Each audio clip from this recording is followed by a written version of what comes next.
This is Jeff Standridge, and this is the Innovation Junkies podcast.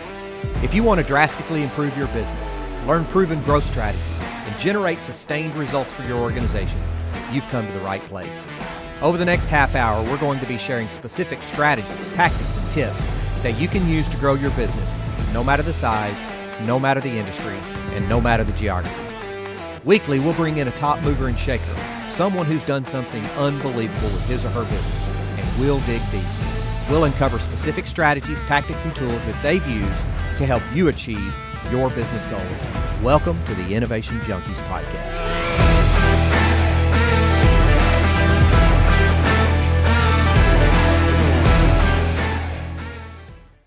Hey guys, if you're looking to put your business on the fast track to achieving sustained strategic growth, this episode is sponsored by the team at Innovation Junkie. To learn more about our Growth DX, go to innovationjunkie.com/growthdx. Now let's get on with the show. Hey guys, welcome to the Innovation Junkies podcast. My name's Jeff Standridge. I'm just glad to be here with you again today, Jeff, for another episode. Once again, the Jeffs are back, and this is another bonus episode. A couple of weeks ago, we launched the process of talking about our innovation leadership blueprint, which defines how to disrupt the status quo, create massive value, and generate sustained result. We focused 2 weeks ago on identifying the right problem and or opportunity to the problem to solve or opportunity to chase. Today, we're going to be focused on how do we create a quality design solution in order to solve that problem. And I like to start with the point that we're generally not talking about minimal incremental value here. While there is a form of innovation called incremental innovation, in this instance, we're really looking with a bias toward creating massive value because we have to overcome the behavioral habits of the status quo. And if the solution doesn't create enough value, we'll have a hard time getting it adopted. So let's talk a little bit about this concept of human-centered solution design, Jeff. Yeah, and a lot of it begins with empathy, right? It's the idea of being empathetic towards the group that has the problem, and so empathy is defined as really being able to walk in that customer, that user, that stakeholder's shoes, and that requires a lot of engagement with validation and with really fact finding. To really understand, is this something that is going to deliver that massive value? Is it going to be a breakthrough? And the only way you know that is by getting out of the building, as Steve Blank would say, and engaging with the customer in dialogue. Yeah, I love Steve Blank's perspective where he says there are no facts in the building, only assumptions and only opinions. They may be educated opinions, but they're opinions nonetheless. So we start with a draft solution design, and I like to engage as many stakeholders in that really understand the problem as possible into crafting that design. You may even start with multiple designs of a solution and go through some form of down selecting those. But once you ultimately get to what you think is your prototypical solution design, then we have to go back through the process of qualitative stakeholder validation, as you said, actually getting out in front of those end users, those economic decision makers, those potential influencers and saboteurs. What's your perspective on this, Jeff? Do we go back to the same stakeholders, or do we create a completely different set of stakeholders in terms of the individuals? Well, and you can do some of both. Yeah, I think it's good to go back to the original ones and make sure that you've got it right. It's also good to test it to randomize it and test it on a broader spectrum of people and see if it's a generalizable solution over a larger population of stakeholders. Mm-hmm. I think that's crucially important.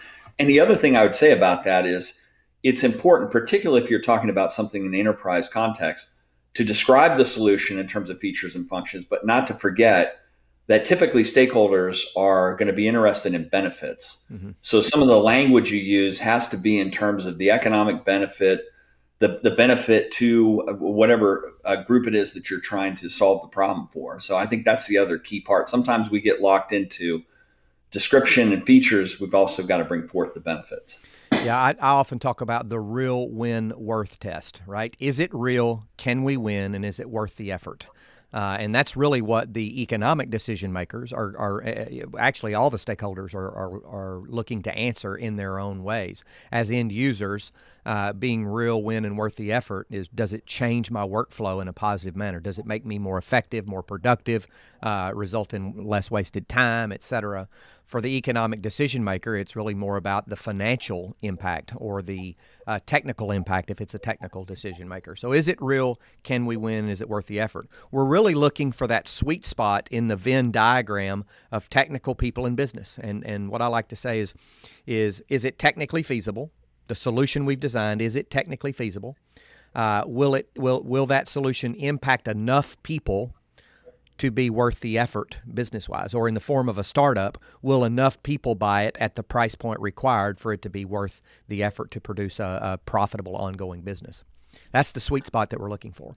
Yeah, and that sweet spot is crucially important too. And it was kind of a fine point was put on it. It was crystallized around the time of the dot-com bust, when there was a lot of people prior to that that were maybe buying technology for the sake of technology, seemed like the right thing to do. I think fundamental economics came back that revolved exactly around those three aspects that you described. Is this going to increase revenues or decrease costs?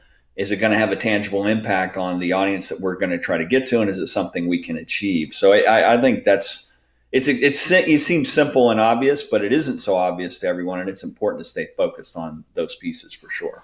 Yeah, and I want to come back and underscore what you said a few moments ago about the entire design process is rooted in the basis of empathetic design, or of walking a mile in those customers' shoes. And the only way you can do that is to get those customers and key stakeholders involved.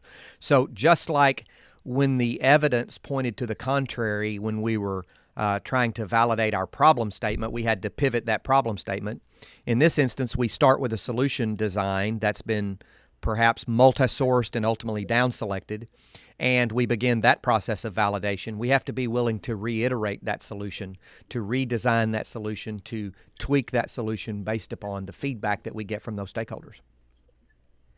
Yeah, absolutely. And to give kind of another real-life example of that, in the early days of American Freightways, outside people would come to review what they were doing because they were one of the fastest growing less than truckload carriers in the country.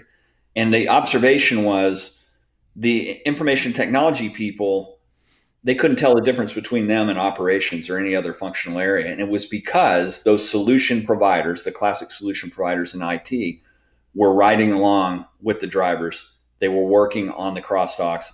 They were in with pricing. They were in with sales. They really became immersed in that internal customer's setting, so that they not only had the empathy, they had the full understanding of what they really needed by virtue of being immersed. And so I thought, it's kind of a great example of how you can do amazing things if as a solution provider, you get out of your silo and get immersed with those stakeholders and really understand what they're trying to do. Yeah, and one of the more complex forms of how empathy plays itself out in the human-centered design process is we tend to assume that all of our customers and stakeholders can tell us what their needs are and can articulate what their needs are. And many times there are these things called latent needs that they can't really articulate, they can't really describe, they don't even know that they have. And we have to go and actually observe them doing the work and ask questions about, well, why did you do this versus why did you do that? Last time you did this time you did that. What was the difference? And begin to discover those latent needs on behalf of the client, and then validate with them and help them understand what those real needs are. We heard that from the chief innovation officer at Snap-on Tools in another episode. He specifically said, you have to go observe. Yeah. You have to watch. That's right. To really understand, because just as you said, sometimes they can't describe it. They know it's there, but the words escape them. Whereas if you observe what's going on, you can gather insights you just can't get from normal interviews. Fantastic. So in summary, we're talking about human-centered design. It's the second stage of the innovation leadership blueprint. Once we define the problem, quantify and qualify the problem we're trying to solve. Then we begin the process of, from the customer's perspective, and in a very empathetic fashion, designing a solution that solves that specific problem or helps us achieve that opportunity. We continue through the validation process.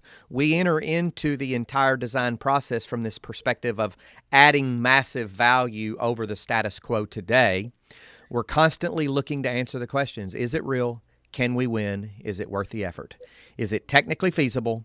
And does it impact enough people to be worth the effort from a business perspective? Anything you'd add to that? No, it makes all the difference. It can really save cycle time and avoid wasted effort if you follow this kind of process. It's critical. If you want to deliver something on time, within budget, and meeting user, customer, stakeholder expectations, this is a key way to go. Excellent. Next time, in a couple of weeks, we'll be talking about, okay, now how do you take that solution design and how do you implement it over the long haul to generate sustained results? This has been the Innovation Junkies podcast. Thank you for joining us. Hey folks, this is Jeff Amrine. We want to thank you for tuning in. We sincerely appreciate your time.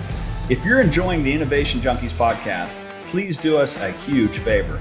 Click the subscribe button right now and please leave us a review. It would mean the world to both of us. And don't forget to share us on social media.